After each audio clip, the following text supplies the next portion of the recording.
Hi అండి, ఇవాళ మన వీడియోలో మా హోటల్లో ఈవినింగ్ చేసే ఎగ్గు బోండా మెత్తటి పకోడీ ఈ వీడియోలో మీకు ఎలా చేశానో చూపించాను. సింపుల్ అంటే సింపుల్ అండి. 5 నిమిషాలు ఓపిక చేసుకుంటే ఇలా మీ పిల్లలకి కమ్మగా వండి పెట్టచ్చు. లొట్టలు వేసుకుంటూ తినేస్తారు.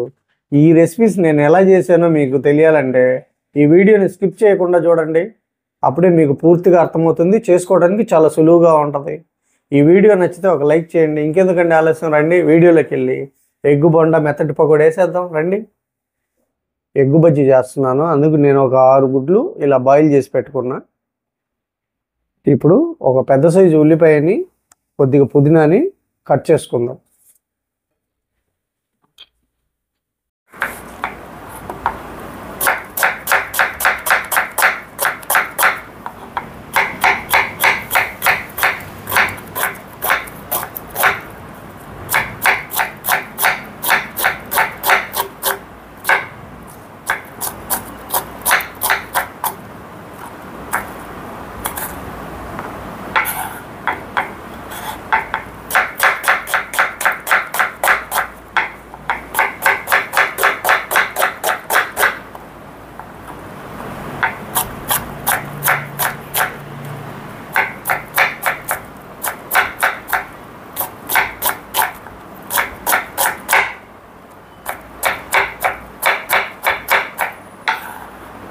ఉల్లిపాయలని ఇలా సన్నగా కట్ చేసుకున్నాం కదా, ఈ పుదీనాను కూడా సన్నగా కట్ చేసుకున్నాం.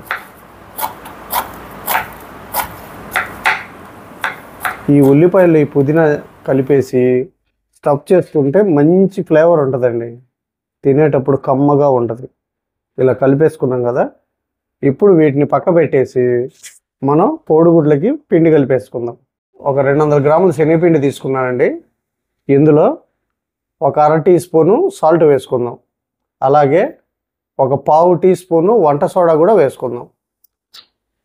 ఇప్పుడు కొద్దిగా వాటర్ వేసుకుంటూ మనకు కావాల్సిన కన్సిస్టెన్సీ వచ్చేంత వరకు కలుపుకుందాం.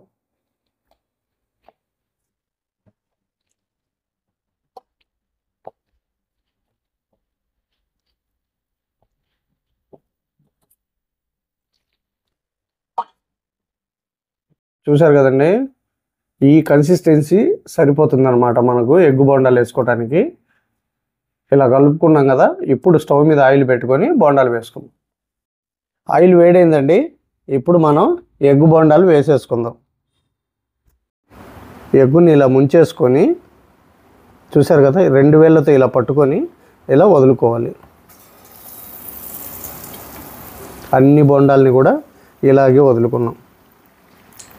సింపుల్ అండి. ఇదిగో చూసారా, ఇలాగ పిండి మొత్తం పట్టించేసి మనం అన్ని వేళ్ళతో కాకుండా ఇలా 2 వేళ్ళతో పట్టుకొని వేసుకుంటే మన బోండా మీద ఉన్న కోటింగ్ అలాగే ఉంటుంది.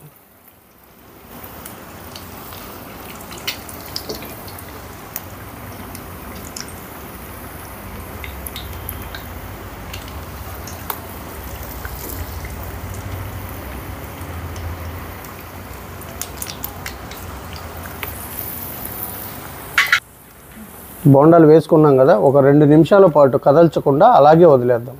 స్టవ్ని హై ఫ్లేమ్లోనే పెట్టుకోవాలి, అప్పుడే బోండా బాగా కాలిద్ది. 2 నిమిషాలు అయిపోయిందండి. ఇప్పుడు ఒకసారి వీటిని అలా కలుపుకుందాం.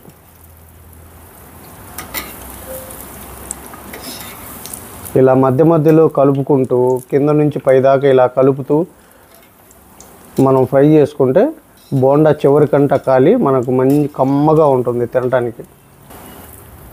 మన బోండాలు పిండి కలిపేటప్పుడు ఒక చిన్న చిట్కా అండి, మనకు మిర్చి బజ్జీకి అయితే కొద్దిగా పల్చంగా కలుపుకుంటాం.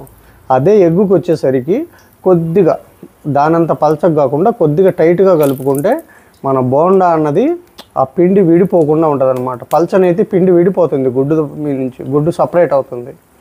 అందులో ఇంకోటి ఏంటంటే, ఒక 5 నిమిషాలు హై ఫ్లేమ్లో పెట్టిన తర్వాత మళ్ళీ స్టవ్ని మీడియం ఫ్లేమ్లోకి మార్చుకోవాలి. అదే హై ఫ్లేమ్లో పెడితే గుడ్డు పేలే ప్రమాదం కూడా ఉంది. ఇదొకటి బాగా గుర్తుపెట్టుకోండి ఎగ్గు బజ్జీ వేసేటప్పుడు. ఇప్పుడు స్టవ్ని మీడియం ఫ్లేమ్లోకి మార్చుకుందాం. మన బోండాలు అయితే రెడీ అయిపోయినాయండి. చూశారు కదా, పర్ఫెక్ట్గా వచ్చినాయి. ఇప్పుడు సపరేట్ ప్లేట్లోకి తీసేసుకుందాం. ఇంతేనండి, సింపుల్గా వేసేసుకోవచ్చు.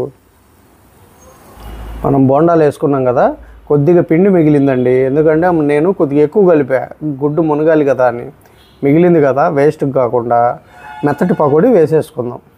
దీంట్లో కొద్దిగా ఉల్లిపాయ, పచ్చిమిర్చి, కొద్దిగా పుదీనా వేసానండి. ఇప్పుడు దీన్ని వేసేసుకుందాం.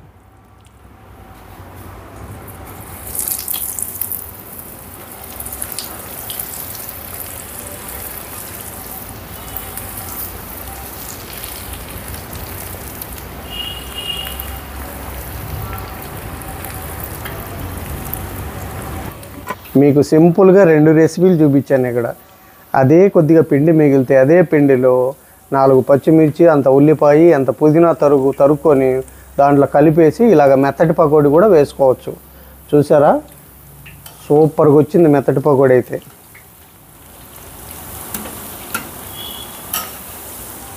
దీన్ని కూడా అంతేనండి, వేసిన తర్వాత వెంటనే కలపకూడదు, 1 నిమిషం పాటు వదిలేసి తర్వాత కలుపుకోవాలి.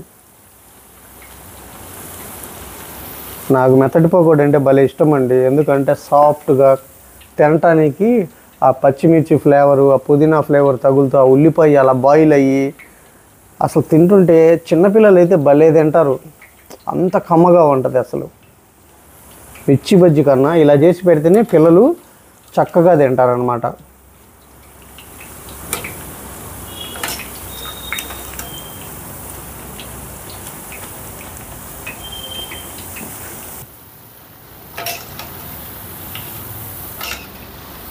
ఇలాగ మధ్య మధ్యలో కింద నుంచి పైకి ఒకసారి అలా కలుపుకుంటూ ఫ్రై చేసుకుంటే మనకి ఏవైనా మనం వేసేది మెత్తటి పకోడీ అయినా, గట్టి పకోడీ అయినా, బోండాలైనా, బజ్జీలైనా పర్ఫెక్ట్గా కాలుతాయి.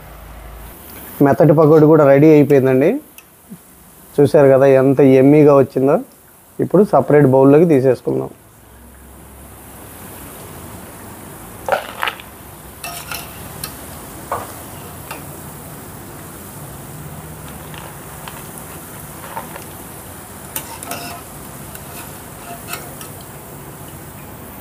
ఇప్పుడు బోండాని ఇలాగా 4 ముక్కలుగా కట్ చేసుకుందాం. కట్ చేసుకున్నాం కదా, ఇప్పుడు ఈ సన్నగా తరిగిన ఉల్లిపాయ, పుదీనా తరుగుని ఇందులో పెట్టేద్దాం. ఇలా పెట్టుకున్నాం కదా, దీంట్లో 1/4 టీ స్పూను వేయించిన జీలకర్ర పొడి, 1/4 టీ స్పూను ధనియాల పొడి ఇలా చల్లుకోవాలన్నమాట, ఉల్లిపాయల మీద మొత్తం పడేటట్లు. ఇప్పుడు ఒక చిన్న నిమ్మ చెక్కని ఇలా తీసుకొని ఈ నిమ్మరసాన్ని కూడా ఇలా పిండుకొని ఇలా పెట్టుకున్నాం కదా, ఇప్పుడు టేస్ట్ చేద్దాం.